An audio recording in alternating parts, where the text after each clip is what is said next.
जैसे सूरज लेकर आए सवेरा, लेकर आए सवेरा, सूरज लाए सवेरा, सूरज लाए सवेरा। जैसे चंदा और तारे मिटाए जग का अंधेरा, सारे जग का अंधेरा, सारे जग का अंधेरा। वैसे नारी ही दूर करे अंधेरा, जीवन का दूर करे अंधेरा। नारी ही दूर करे अंधेरा, जीवन का दूर करे अंधेरा, दूर करे।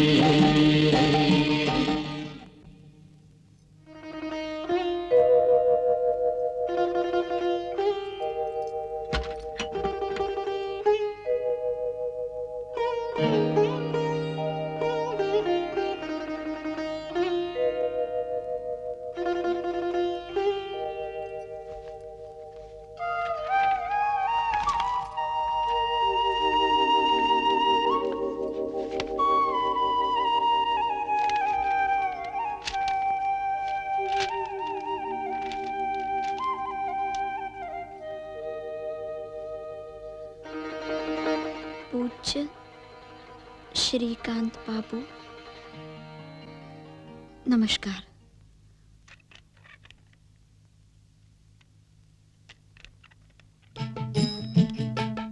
जो राधा के गुण गाए।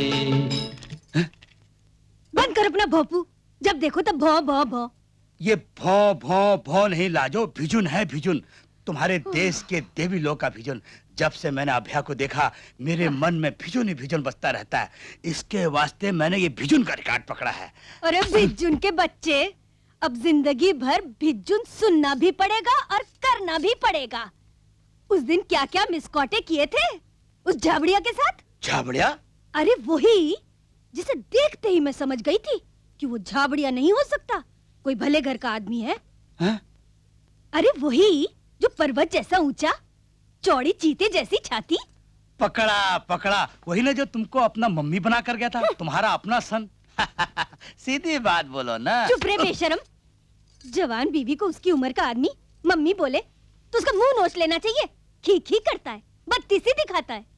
अरे कोई ऐसी वैसी फालतू बात तो नहीं की थी ना उसके साथ। फालतू आदमी से फालतू बात कभी नहीं करता मास्टर, ओनली काम की बात। अरे तू काम करता ही कौन सा है जो काम की बात। तुम्हारा वही प्राइवेट काम, इंडिया का बर्मा, बर्मा का इंडिया। क्या सत्यानाश हो तेरा। वाह, किसी की खबर लेकर आया था क्या? किसी की खबर लेकर नहीं, किसी की खबर लेने आया था। किसकी? अभया की। अभया के बचपन का साथी जो उसे कलकत्ते से यहाँ लेकर आया है, वो वही है। लाजो, इधर आ। अब तुम भी भिजुन सुन लो। अरे भिजुन के बच्चे, तूने जो बिगाड़ा है उसे बनाने के लिए फिर उसी से जाके मिलना होगा। किससे? अरे झाबड़िया से, और किससे? नेवर नेवर, इतना थूक कर गया था मेरे फेस पर, एकदम मैट है। अब की जाऊंगा तो जूते से मारेगा, एक नहीं दो से। अरे जूते खाना तो तू अपनी किस्मत में लिखा के लाया है, उससे कैसे बचेगा? अब तो मुझे ही जल्द से जल्द उस अभया को लाइन पे लाना होगा। Impossible, this original wife is very dangerous, ऊपर से देवी का जैसा। अरे भोपू प्रसाद, देवी जैसी है इसीलिए तो चुटकी बजाते लाइन पे आ जाएगी। क्या टॉक करती हो तुम, इधर कुछ पकड़ में नहीं आ रहा। देवी जैसियों को लाइन पे लाने का एक मंत्र है, पति सेवा का महामंत्र। अब तू इस मंत्र का चमत्कार देखना। पति सेवा का महामंत्र? अभया। अरे ये क्या दीदी, आप मुझसे बड़ी हैं, क्यों मेरे सर पर पाप चढ़ा रही हैं? इसलिए कि तुम्हारे हत्या का पाप मैं अपने सर नहीं चढ़ाना चाहती। मेरी हत्या कौन कर रहा है? तुमने खुद ही ने तो अपनी हत्या करने की ठान ली है। सूरज निकलने से पहले उठकर सारे घर का काम करती हो, फिर सारा दिन अन्न का एक दाना पेट में नहीं जाता, और रात को भी उसके इंतजार में भूखी प्यासी सो जाती हो। ऐसा करने से तुम मरोगी नहीं तो क्या जियोगी? अब उसकी चिंता छोड़ो, जब वो आएगा तब उसे खिला देना। आओ तुम खाना खा लो, उसकी चिंता बिल्कुल छोड़ दो। अब मुझे चिंता उनकी नहीं, आपके इन सब पकवान की चिंता हो रही है। क्या भूल गई, आज के दिन तो मेरा व्रत होता है। ये लो, तुम्हारी चिंता में तो मेरी मत ही पलट गई। तुमने कहा भी था। अब इन सब का क्या होगा? कितने प्यार से मैंने बनाया था तुम्हारे लिए। अब उतने ही प्यार से ये सब ताज़ा करके आप लोगों को खिला दूंगी। उनको आ जाने दीजिए। और हाँ, इतनी रात तक ये कहाँ रहते हैं? खाना भी किसी रात मुश्किल से खाते हैं। पूछूं तो कहते हैं खाकर आए हैं। अब कैसे पूछूं कहाँ खाया? बड़ी समझदारी की बात करती हो। बेचारा कहाँ खाता है, यूं ही भूखा पड़ा रहता है। आजकल उनकी अपनी कोई कमाई नहीं है, इस कारण। हाँ, अपनी नाक को वो अपनी जान से भी ज्यादा समझता है ना। और फिर देख ही रहा है कि हमारे भोपू प्रसाद रिटायरी के बाद सारा फंड उड़ा चुके हैं। और आजकल मेरा भी धंधा कुछ ठंडा चल रहा है। आप क्या धंधा करती हैं? यही, इधर की चीज मिल गई उधर, इधर उधर, बस यही। मुझे भी किसी काम से लगाइए ना दीदी, कुछ बोझ मैं भी बटा सकूं। अरे तुम्हारे जैसी गुणवंती चाहे तो खून बरस सकता है, पर वो तुम्हारा रुद्र तुम्हें काम करवाने पे राजी होगा? देवी मान के पूछता है तुम्हें। काम से अलग हो गए हैं। पाँव में गोली का ऐसा गहरा घाव। आप दोनों की मजबूरियां। आप मेरे लिए कुछ काम ढूंढ ही लीजिए। किसी भले घर की साफ सफाई, बर्तन बासन करना मेरे लिए सुख होगा। बस इनको मुझसे कुछ सहारा मिल जाए, मैं उनको मना लूंगी। अब इतना जिद कर रही हो तो देखती हूँ कोई अच्छा सा घर। लेकिन पहले सौगंध खाओ कि अपने पति के सामने मेरा नाम न लोगी। अपनी नाक का मान वो अपनी जान से भी ज्यादा रखता है। हाँ, मान गए देवी जी, मान गए। पति सेवा का महामंत्र। जय हो, जय हो। अरे मुझे तो सारी जिंदगी साष्टांग करता रहा। अब जा और जाके उसे साष्टांग कर। किसे? अरे वही, that thing. That thing? Lajo, मैं कहता हूँ वेरी डेंजरस, इम्पॉसिबल। इम्पॉसिबल को पॉसिबल बना। जा, वरना लौट कर घर नहीं आना, समझा? जाता हूँ, जाता हूँ। इम्पॉसिबल।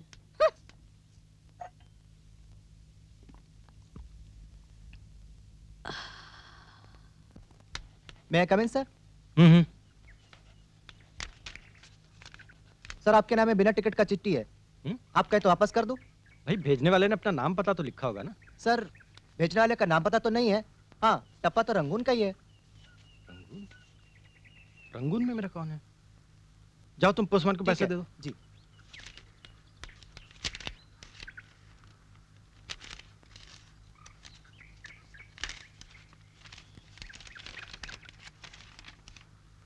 भैया? पूज्य श्रीकांत बाबू, नमस्कार। चिट्ठी में अपनी बात लिखने से पहले मैं एक बात आपसे कहना चाहती हूँ कि मैंने आपसे अपना क्या नाता जोड़ा है। फिर आप समझ जाएंगे कि जीवन की हर कठिनाई में आखिर किस अधिकार से मैं आपके चरण थाम लेती हूँ। गौतम ऋषि की पत्नी अहिल्या का नाम तो आप अवश्य ही जानते होंगे। पति के श्राप से वो पत्थर की हो गई थी।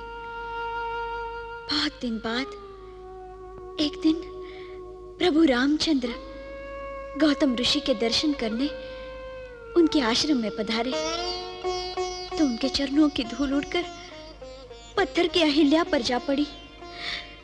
उसके चमत्कार से पत्थर की अहिल्या जीवित हो उठी। मैं भी बरसों से पत्थर की हो गई थी। भाग्य बनाने वाले ने जहाज पर आपके पैर मेरे लिए भगवान राम के पैर बनाकर भेज दिए, और पत्थर की अभया फिर से जीवित हो उठी। और इसी कारण आपके चरणों से दान में जीवन पाने के अधिकार से मैं अपने इस दूसरे जीवन की हर कठिनाई आप ही के चरणों में डाल देती हूँ। आज मेरी एक और कठिनाई आप ही दूर कर सकते हैं। रोहिणी को अब गांव वापस लौट जाना चाहिए। मेरा गिड़गिड़ाना, मेरी विनती करना, हाथ जोड़ना, किसी बात का उस पर कोई असर ही नहीं है। मानो मेरे आंसू भी उसके लिए अब आंसू नहीं रहे, पानी बन गए हैं। मुझे डर है कि पत्थर की जिस अभया को आपने जीवित किया था, वो कहीं रोहिणी की वजह से फिर पत्थर की न बन जाए। श्रीकांत बाबू, आप उसको अपना हुक्म लगाकर जल्दी से जल्दी गांव लौटा दीजिए।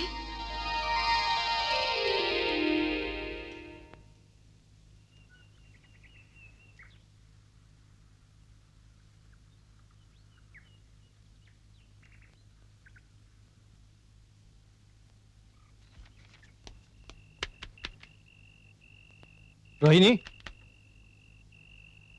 रोहिणी,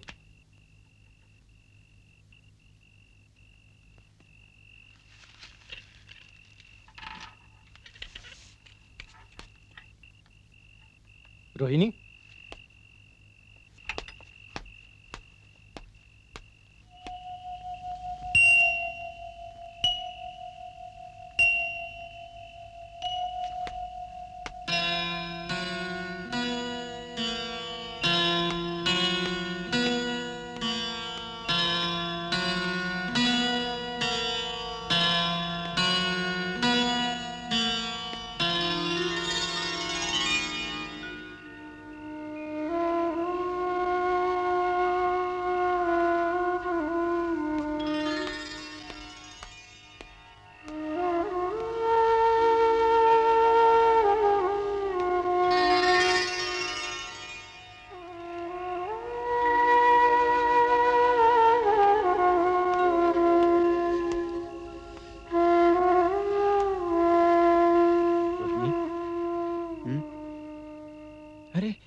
श्रीकांत बाबू,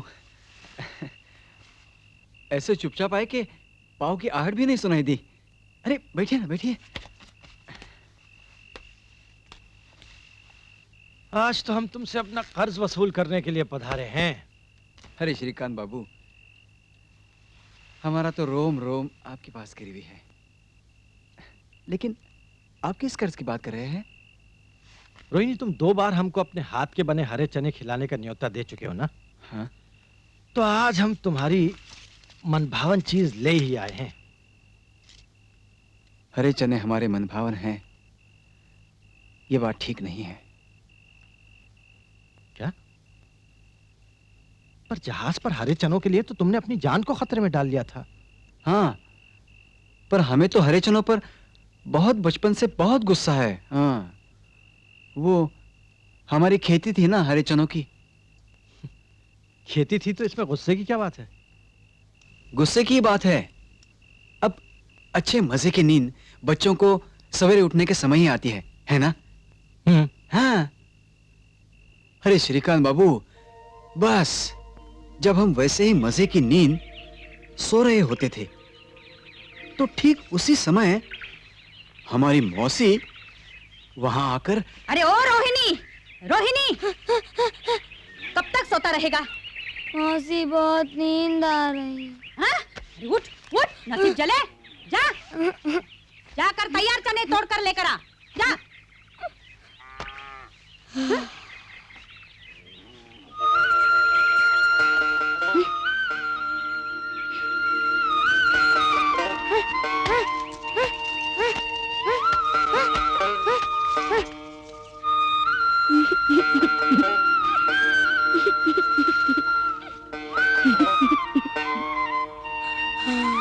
मौसी को तो हम कुछ बोल नहीं सकते थे। खेत में बैठकर रोते और वहीं सो जाते थे। बस इसी कारण हमको गुस्सा है। पर रोहिणी, तो फिर इनके लिए तुम अपनी जान क्यों दे रहे थे? लाइए, रात बहुत गिर रही है, हम आपके लिए बनाते हैं जल्दी। और आगे सब बेकार की बात है बाबू। रोहिणी, तुम्हारे हरे चनों की कहानी जहां शुरू हुई थी वहीं खत्म करके तुम मेरे साथ धोखा भी कर रहे हो और मुझे पराया समझकर मेरा अपमान भी कर रहे हो। ठीक है, तो फिर हम आज यहां से बगैर खाए ही चले जाते अरे हैं। नहीं नहीं बाबूजी, नहीं। आप बेकार की हट कर रहे हैं तो हम बता देते हैं। आप बैठे तो।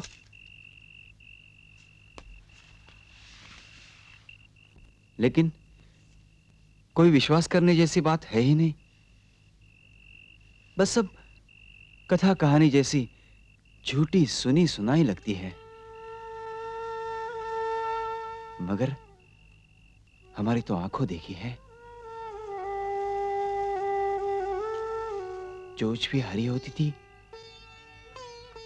और पंजे भी। किसकी चोंच, किसके पंजे? हमारे गांव में उसे चकोर कहते हैं। वही जो चांद का प्रेमी होता है, जो चांद तक पहुंचने की कोशिश में आकाश में चक्कर लगाता रहता है और फिर थक कर गिर जाता है और जान दे देता है। पर आप तो सुनी सुनाई कह रहे हैं बाबूजी, हम तो आंखों देखी बता रहे हैं। आकाश पर पूरा चांद निकला है और चकोर है कि चांद की तरफ देखता भी नहीं, बस उसी के घर के चक्कर लगाए जा रहा है, लगाए जा रहा है पूरी रात भर। तब हम समझ जाते थे कि आज की रात अपने घर के खुले आंगन में आकाश के नीचे सो रही है।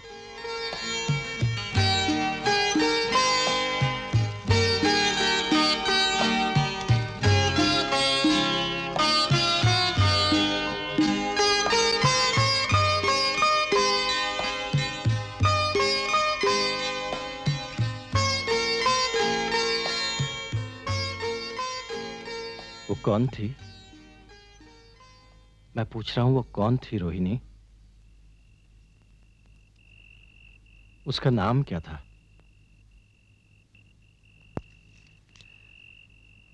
मंदिर के दीप की ज्योत माता के चमत्कार से एकदम जीती जागती हंसने बोलने लगे तो जग में उसे कोई क्या नाम दे सकता है? कोई सूरदास देख ले तो आंखों में ज्योत आ जाती, ऐसे थी। पर वो तो आंख वालों को भी दर्शन के लिए रुलाती थी। हाँ, दिन भर हम उसके दर्शन के लिए तरसते थे। और एक वो थी कि घर से निकलने का नाम ही नहीं लेती थी। जो गांव के किसी अवसर पर बाहर निकलती तो गांव का एक एक फूल तितलियों की सूरत को तरस जाता। सारी तितलियां बस नाचती गाती उसी ओर जाती। हम तो 2 कोस से भी तितलियों को देखकर समझ जाते वो तलैया के कुंड के पास खेल रही है या माता के मंदिर के बाहर के ओटे पर। तभी हम मौसी से देवी के दर्शन का बहाना बनाकर भागते। अरे कौन सी देवी, कैसा दर्शन? बावला हो गया है क्या?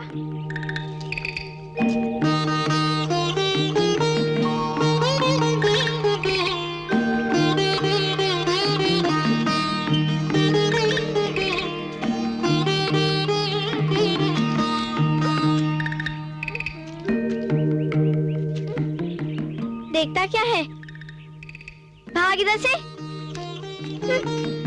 अपनी सुंदरता पर इतना अभिमान, इतना अभिमान। रोहिणी, तुम कुछ बहकी बहकी बातें नहीं कर रहे हो? कहां हरे चने पर तुम्हारा गुस्सा और कहां मंदिर की दीप की ज्योति का रूप धारण करके हंसना बोलना। इन बातों का आपस में क्या जोड़ है? है बाबूजी, है। भगवान की बनाई इस धरती पर हर विषय का हर विषय के साथ ऐसा जोड़ है कि अगर एक जन्म में नहीं होती तो दूसरी कभी जन्म ले ही नहीं सकती थी। भगवान की वही लीला तो आपको सुना रहे हैं। हमारे जन्म का क्या है बाबूजी कि जब हम जागते हैं तो हमारे भाग सो जाते हैं, और जब हम सो जाते हैं तब हमारे भाग जाग उठते हैं। इस वक्त ज्ञान तुम्हारे मुंह से शब्द बनकर निकल रहा है रोहिणी, इसका मतलब भी बताते चलो।